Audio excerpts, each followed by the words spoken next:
Rajasthan ki Tantia University da mahai tamliba Manipuri medical students singna makhoi gi marup mapang khangna chanaba University asigi mahiroi singna hauzik Manipur da thokliba kanglup ki irang asina mayum makai thadoktuna lakliba singi Kha Manipur College Kakching gi Scheduled Caste Girls Hostel da hangliba relief camp da changjapam loduna leiriba inmate singda blanket yauna chana thakna potlam sing mateng pangkhre Manipuri Medical Students Tantia University ki mahiroi sing asina Manipur gi tongan ba mafam singda hangliba relief camp sing amadi irang asida soktuna leiriba mahiroi khara dasu makhatana mateng pangkhigani hairi koi makata buso sinataba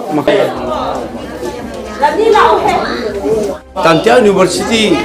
Rajasthan da laiba medical student singna koi Manipur ki yamna wana yumbai thadok pi graba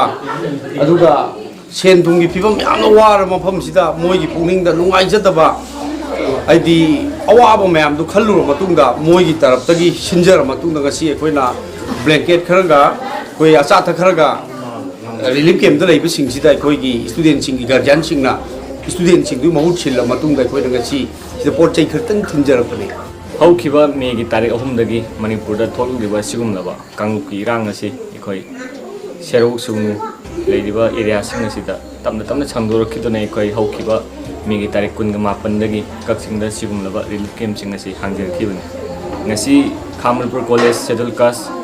Girls Hostel da Hangir Sigumlaba Relief Camp Masida ikoi Manipuri Medical Students Tantia University Sri Ganganagar Rajasthan Ladiba Chimla University asigi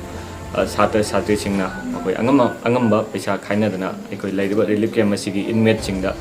Income Tachang Pagaloina, the Galibur, Pirol Sing, Blanket and Chingba, Acha Taxing, by Mating Pangba Lakpiri, Masigi Tamunta, Committee, Mike Degi, Haina Litana, which I now sing a Ruby Celsius in the way, Kalapa, Pondopseri, Luna Mapagi, Tungri, Tabotom, Singa, my Paco, Erisno Haineso, my own Hutchin, and Isoda, Barta to get.